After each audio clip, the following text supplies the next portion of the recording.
PFL fight fans, back to Orlando, Florida, host city for the first round of the 2025 PFL World Tournament. Women's flyweights and men's bantamweights taking center stage tonight here in the city beautiful. That's a look at the weigh-ins yesterday. Things did get a little bit intense in some of these face-offs. And of course, we can solve any conflict tonight as we fight it out in hopes to advance.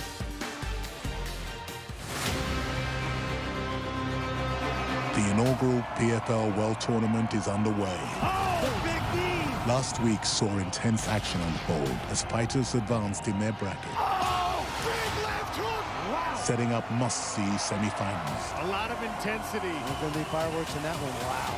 Now the attention turns to the bantamweights and women's flyweights. A card headlined by a submission ace out of Brazil. Plus, a legend looks to prove she's still the best on the planet. We've got a new flyweight champion! Oh, are you kidding me? Oh my goodness! Oh boy! One shot to advance. It is all over! Unbelievable! One shot at greatness. And there's the tap! As the PFL World Tournament continues.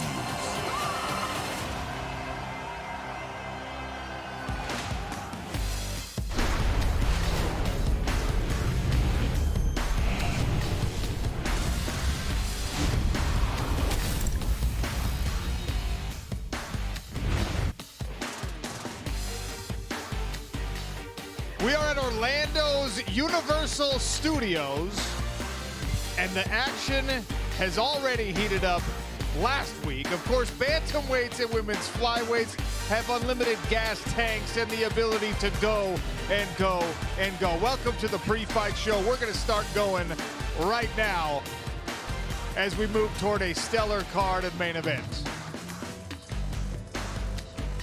Hey, Sean O'Connell here. That's Randy Couture. That's Dan Hardy. We'll see and hear Jonathan Coachman and Kennedy Smith and Ian Parker all at some point this evening. Bantamweights, women's flyweights. Let's get to that in a second. I want to take a look back at what happened last week. We started the 2025 PFL World Tournament. We'll call it a rewind. It was welterweights and featherweights last week. Here's a look at the main event. Two former Bellator champions, Dan Hardy, and they delivered on exactly what we thought this matchup could be. This was a really exciting one from start to finish, but of course, we saw Jason Jackson start to utilize his wrestling. A beautiful takedown. He secured that rear naked choke position and put Koreshkov to sleep. A really, really emphatic performance by a former Bellator champion looking to win the World Tournament.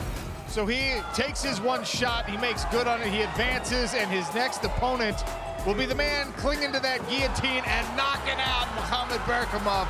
Randy, Thad Gene bursts onto the scene. Thad Gene came all the way out of the Challenger Series a couple seasons ago. He's a remarkable young talent, as smooth as they come. I don't think the kid breaks his sweat. I'm looking forward to seeing him advance, and his next matchup is going to be very, very impressive. So that semifinal is pretty fun. You've got a former Bellator champion, a guy who we could say has a lot more experience against this rising star in Thad Gene. On the other side of the bracket, Logan Storley, Masayuki Kikuiri. A lot to figure out with that one. You've got wrestling versus judo. You've got a guy who's a four-time All-American versus a relative unknown. A fun look at 170 pounds. And of course, that's not the only bracket we were figuring out in the first round. 145 pounders, Jesus Pinedo, the former PFL champion.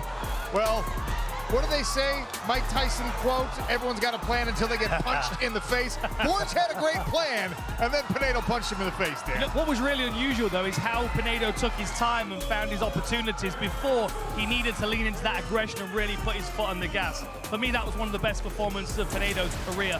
Really sets the tone for the tournament, as did this fight, guys. And these guys did not want to be outshined. Moblid Hagalive, another former PFL champion. Jeremy Kennedy gave him the toughest test he has ever faced. Wow, what a fight. We've seen Mo bleed with one of the fastest knockouts in the PFL. Jeremy Kennedy had him on the ropes in that first round. Movlid comes back and has Kennedy on the ropes. It was remarkable back and forth battle. Came right down to the third round. Amazing, amazing fight. Split decision victory for Haibulaev means he moves on to face Taekyun Kim in a semifinal. And look at the top of that bracket. Jesus Pinedo, Gabriel Braga, a trilogy, a 3-match. It's one apiece right now, and we get to see the next one with the highest stakes that we've seen. I mean, these guys either advance to the final, the winner advances to the final, the winner not only loses the rubber match, but he goes home, I assume, dejected. All right, that's how it started out in week 1, and that puts a lot of pressure on the fighters tonight in week 2, including these bantamweights. Here's our bantamweight bracket. Higo versus Alves. That one came together last minute because of a weight miss opposite Higo. Matos versus Hadley. Kasumov versus Wetzel. Nutsi Gutierrez. Nutsi coming from the PFL Europe scene. This is a really intriguing bracket. You got a fun little sprinkle, Dan, of newcomers, established talents that came from the Bellator roster, and of course, this guy looking for 20-plus wins. This is going to be such a fascinating fight. You've got two of the most prolific and aggressive camps in Brazil. You've got Shooterbox on one side, you've got the Pitbull brothers on the other. Of course, Leandro Higo is the one that everyone is expecting to have a really strong performance. But Alves is not going away lightly. If you've watched any one of his fights, he pumps that left hand down the center, he comes back with a cracking right hook, and he's going to thunder that body kick in every opportunity he gets. I mean, look at the resume, 20 total finishes so far. Yeah, he's a grappling ace, but he also has 7 KO or TKO finishes, Randy. This is a guy who can fight wherever it goes. Yeah, absolutely. But I think he's going to want to keep this one on the ground if he can get it there. His opponent Alves has knockouts too, so who's going to have it their way? Who's going to go out and impose their will? I think that makes for a very, very interesting fight. And Marcelo Alves, he's in the spot that Thad Jean was in last week, where he's got an opportunity to go against a more established fighter. He thought he was coming here to be an alternate. Now he's in the tournament. Now he's chasing the $500,000 prize and the gold belt that comes with it. So very, very intriguing there. On the other side, it's the women's flyweights. Juliana Velasquez and Katarina Shakalova. Kana Watanabe and Jenna Bishop, these are two great grapplers. Will they cancel each other out and we'll see a striking battle? We'll find out in a few hours. Liz Carmouche, Lara Joani, Elora Dana versus Diana Avsaragova. Those two, the least experienced, but some of the most intriguing talents on this card.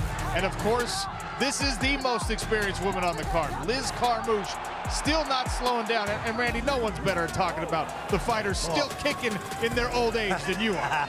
Well, former Marine, I'm a big fan of hers. Fun to talk to. Her fight IQ is ridiculous. She's re-energized after a rough year last season. New nutritionist, new trainer, rejuvenated her camp, has a bunch of free time to study more fighting and spend more time with her family. Amazing competitor. Lara Joani, she is excited for the test against Liz Carmouche. Does she have enough tools in the toolbox, Dan? Look, she absolutely does. She needs to show a bit more maturity in this fight and a bit more composure because, of course, if she's too reckless and too aggressive, she's going to end up getting wrestled up against the fence and taken down. But she's certainly got the skills, striking and grappling, to keep this one in her court. Here's Carmouche Joani by the numbers. Liz Carmouche has 9 more fights. She's got 10 more wins than Lara Joani. And, of course, you can see Carmouche always going after the finish. And she has promised us that she's got this bucket list, Dan Hardy, of things she wants to accomplish before her career is said and done. She doesn't just want to get finishes. She wants to get finishes by certain techniques, including techniques that she claims to have invented and we have not yet seen in the world of mixed martial arts. So keep an eye on that one for sure.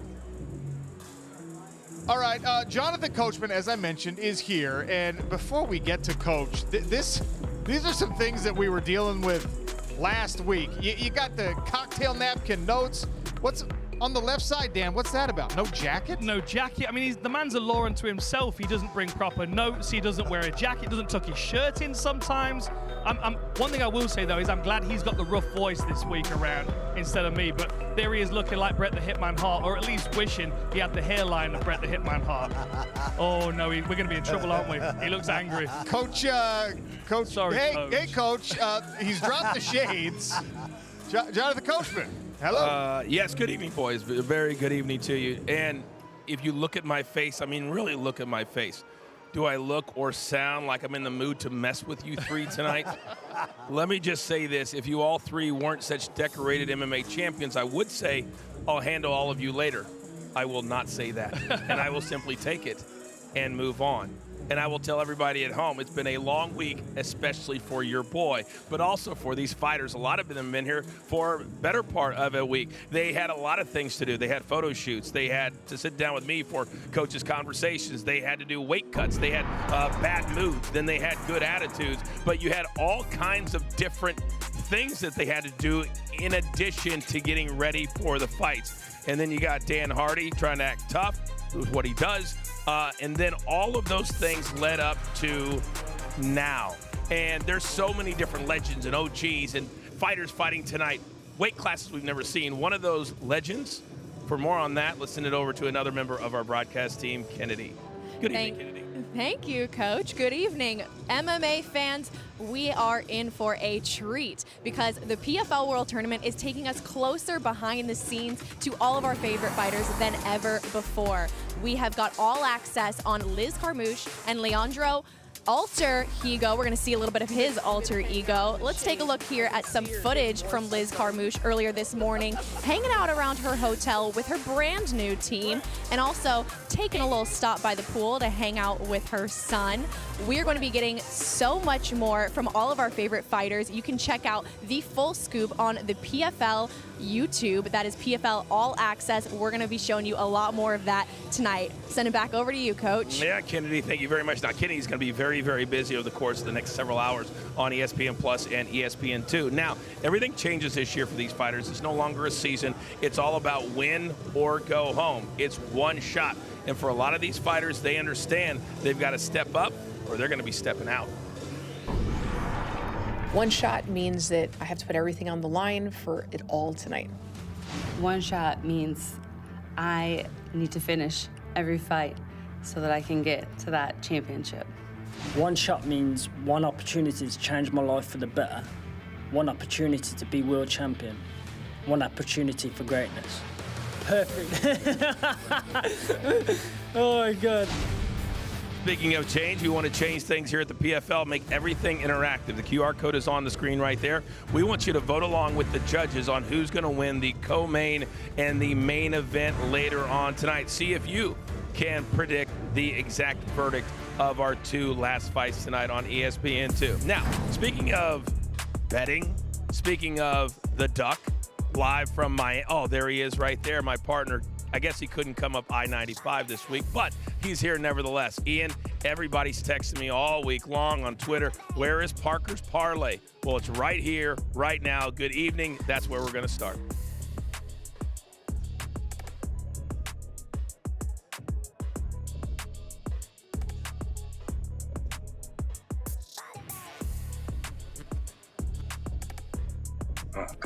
Coach, let's start off. Liz Carmouche, she's the biggest favorite on the card, okay? She is determined to get it done. I think she gets done inside the distance. We're going to play it safe. We just need her to win on the money line. Francisco Nuzzi, knockout artist. I believe he gets it done. And Kasimov, this guy went from a -500 to a -900. So, Coach, this parlay is quite chalky. So if you want to get the odds down, I don't even mind throwing in a fourth leg of a Juliana Velasquez, but those three, I think, win clean, and we take it, as you say, to the pay window. Yeah, we're definitely going to the pay window, but we encourage people to shop around. A lot of books have these odds, so try to get the best ones. Real quick, why do you feel so good about Liz Carmouche getting that W done tonight? Well, look, she, in my opinion, has found that fountain of youth. It's like age doesn't matter. It's just the number, and hers is not listed. When it comes to her opponent, I think Liz has her in every aspect of the game. And Liz has really fought the best, regardless of organization. And last season, she didn't have necessarily a bad season. She found ways to win when she had to overcome adversity against Kana Watanabe. She looks determined right now. She looks like she's in the best shape of her career. And when she fought for Bellator, all her wins were by finish. Last season was the format. It was a whole different ball game. You got to conserve your health. Here, it could be one and done. So she doesn't need to hold back. I think we're going to see the best Liz Carmouche tonight. Yeah, I agree with you. I set her down a couple of days ago, and she seemed incredibly confident on getting the job done here tonight. Now, there's a lot of people out there, Ian, who want to take long shots. They want to make a little bit more cash. Give me a parlay for those people. Absolutely, Coach. This type of parlay, we have now learned to call, as my friend Matty Bet says, the cycle. We're going to go with decision, a knockout, and we're going to go 2 KOs and a decision. Juliana Velasquez to win by decision. Liz Carmouche by knockout, TKO. And Francisco Nuzzi to also win by KO or TKO. Wherever you get these odds, slap them together. That is going to be a very fun payday if we hit all 3. Now, anybody that knows these 3 fighters, there's a really long history between Velasquez and Liz Carmouche. Why do you think Velasquez will win in that fashion? Well, up until she ran to Liz Carmouche, she was a very dominant champion. And sometimes in MMA, you just have your kryptonite. And for Velasquez, that's Liz Carmouche. Outside of that, if you look at Velasquez, she's a very well-rounded fighter. She is still young. She's coming off a win. For her, it's all about that confidence. That last win was so important. I think she has a very favorable matchup stylistically tonight. She goes 2 back-to-back wins. I think she's going to be a dark horse in this division. And for those of you out there that aren't familiar with MMA betting, sometimes you got to go specific on the finish to bring that number down. But I want to go individual bets now. Ian, I know you've got 3 best bets for us. What are they, sir? Well, we're going to start off with Juliana Velasquez. And, Coach, that number was as early as -185 all the way up to -210. So I wouldn't go much higher than that, but I'm still comfortable there. Liz Carmouche, you're going to hear that name over and over again from me tonight. Inside the distance, I think she gets it done. And last but not least, Matos Hadley, the fight to go all 3 rounds. I think it's going to be a very competitive fight. I'm excited to see Jake Hadley in the PFL. Coming from the UFC, very good prospect, still young, very well-rounded. That's going to be a tough fight. Those odds are almost even right now. I think we're going to see a 3-round battle. Real quick, Ian, because we haven't talked a whole lot about the bantamweights tonight. We talked a lot about the women. You're not here in person, but you know all these fighters so well. What can the fans at home expect from this entire weight class, weight division this year? You're going to see speed. You're going to see a pace that is menacing, and you're going to be very surprised at how some of these guys carry that power along with their transitions on the ground. Someone like Leandro Higo, keep an eye on him. The minute he gets that fight to the ground, he's always looking for the submission. This weight class has a lot of depth. There's some names in here that some people might not be familiar with, but Coach, I think someone sees that opportunity tonight. We may get a future star in the making in that division. Well, I certainly hope so. We'll see Ian Parker live here in person next week, but for now, we'll say goodbye to him down there in Miami. Now, we've talked a lot already about Liz Carmouche and the fact that she's had so many different fights, so many finishes, and she did seem incredibly confident. I sat down with her a couple of days ago, and she walked in, and from the minute she started talking, I could tell that that this opportunity for her is absolutely no joke.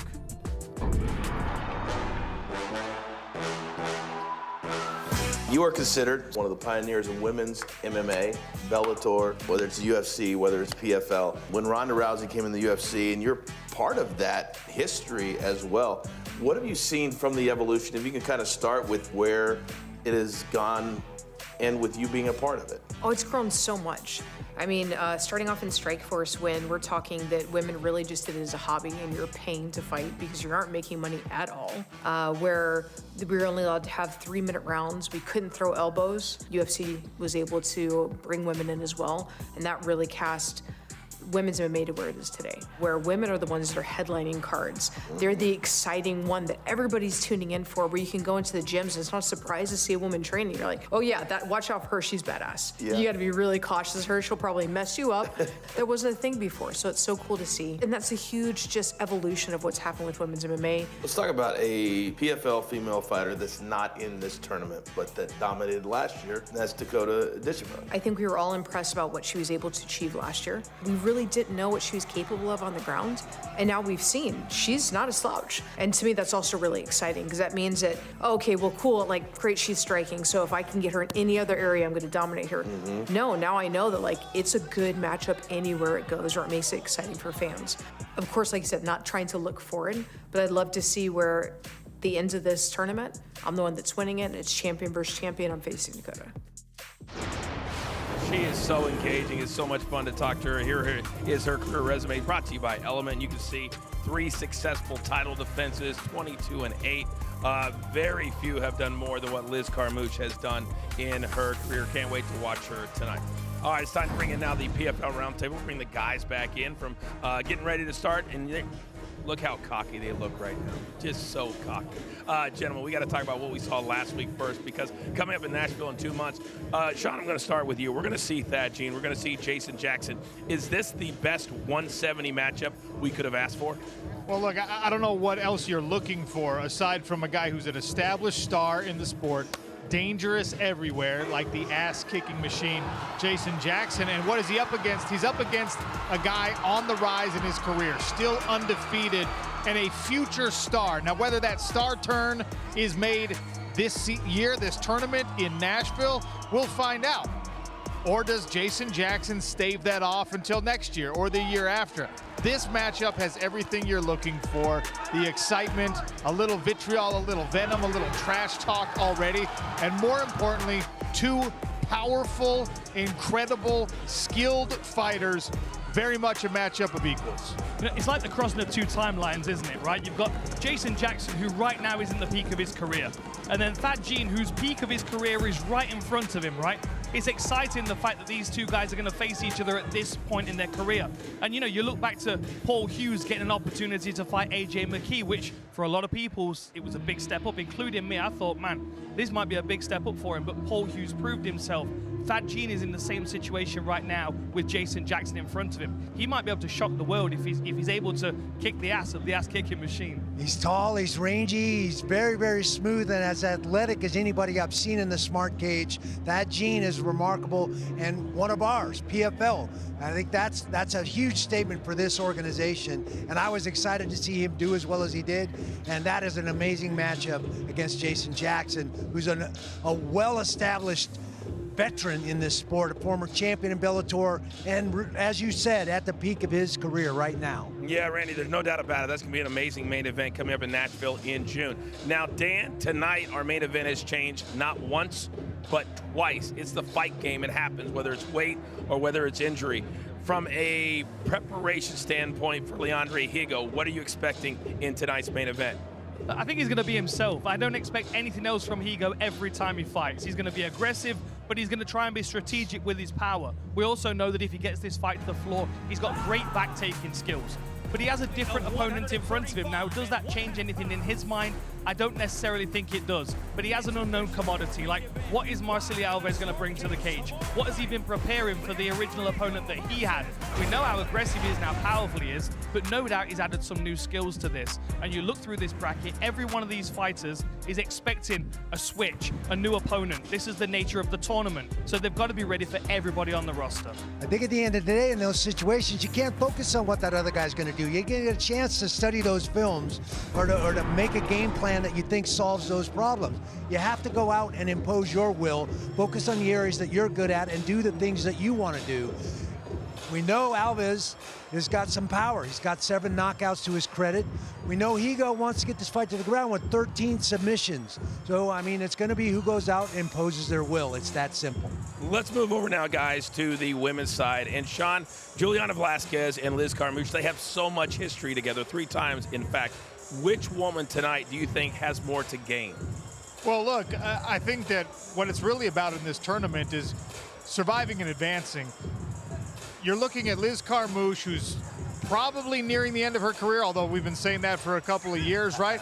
But you sat down with her coach, the coach's conversation. She has a clear vision here. She wants to go fight her way through this tournament, get the tournament championship, the tournament belt, and then face Dakota Ditcheva. She wants the old guard versus the new rising star matchup. So I think with that clear vision in mind, I got to say Liz Carmouche is the one with the most to gain, but also the one with the most to lose, because time is going to run out at some point. If she's like Randy, she's still got a few more years, but only a few. The nice thing is we're going to see both tonight in the smart cage. Let's move forward now and talk a little bit, Dan, about next week. Our main event, Impa Kasaganai, who came out of nowhere a couple of years ago to win the title. He's taking on Fabian Edwards, also a very famous last name. What do you make of this new main event? Man, I've got goosebumps under my suit. You can't see it, but this for me is the most exciting matchup in the whole World Tournament. Like, Fabian Edwards is an elite level striker. He is an assassin with his striking skills. But on the other side, you've got Impa Kasanganay, who's a powerhouse moving back down to middleweight. What a fight it's going to be. I cannot wait. You'll see these three guys, the best in the business, and I mean that, coming up on the call at the top of the hour right here on ESPN+. Now, this is week number 2 of the PFL World Tournament, and if tonight is anything like last week, it's going to be an absolute night of bangers. It's a PFL World Tournament, and it happens right now. The 2025 PFL World Tournament started off with straight fireworks. Jason Jackson delivered yet again, beating another former world champion and pushing Jamaica into the welterweight semifinals. And who can forget the silverback Thad Gene? This kid stole the show and did not waste any time promoting his next fight with, you guessed it, the ass-kicking machine, Jason Jackson. In the featherweight bracket, Jesus Pinedo and Gabriel Braga both scored big wins, and now we are set for a semifinal trilogy match. 1 win apiece, and the winner takes all in 2025. This week, the spotlight shines on the Bantamweights and the women's Flyweights. With Magomed Magomedov out of the Bantamweight bracket, betting favorite Leandro Higo now takes center stage.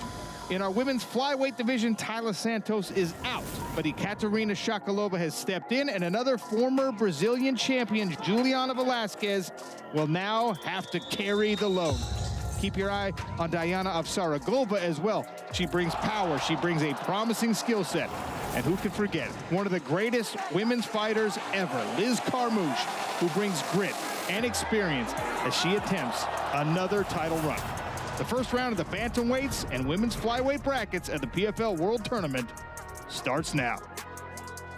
One more look at tonight's early card, and there you see it right there, capped off by Velasquez and Shakalova. You're going to see a lot of fighters that maybe you haven't seen in a while, but you're going to be very, very entertained by the Bantamweights and the women's flyweights. And this is the main card tonight, 11 p.m. Eastern Time on ESPN2. The main event, of course, Leandro Higo taking on Alves. Now, Higo has been very, very kind the last 24 hours or so to let us go with him as we go all access with the main eventer.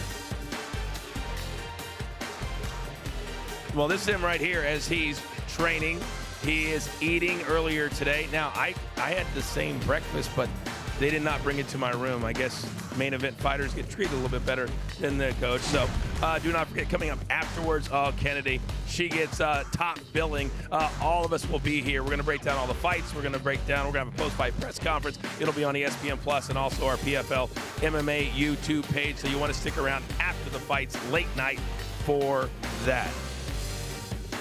Ladies and gentlemen, the time has now arrived. With this World Tournament, it is a one-shot. It is win or go home. You show up or you show out, but it is now time for the women's flyweights. It's time for the bantamweights. You've never seen them before here in the PFL. It's time to hear Sean, Dan, Randy, and the whole crew line it up. We are all set for night number 2, PFL World Tournament. Let's get it going, and let's get it going right now. Enjoy.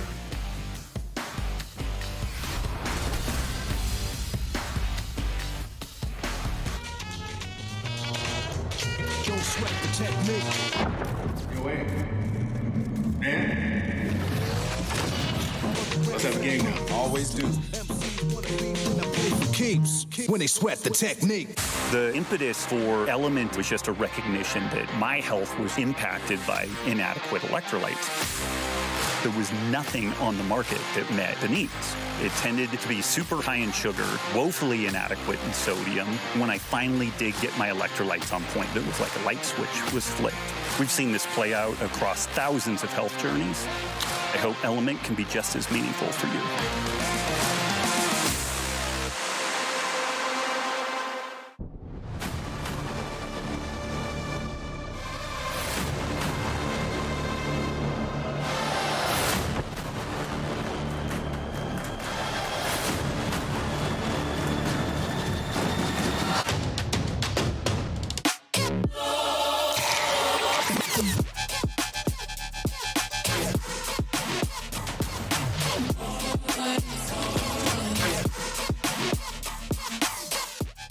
Wearing regular shoes feels this cramped.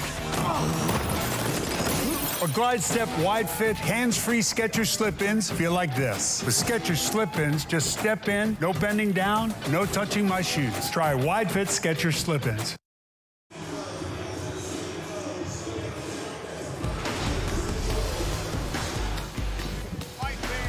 Orlando, Florida, World Tournament time.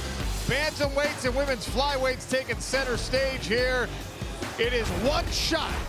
You win in advance, you lose, you go home. Jenna Bishop is in the building. She's got a first-round contest against fellow grappler, judo black belt Kana Watanabe. You'll see that shortly here. Jake Hadley has come over.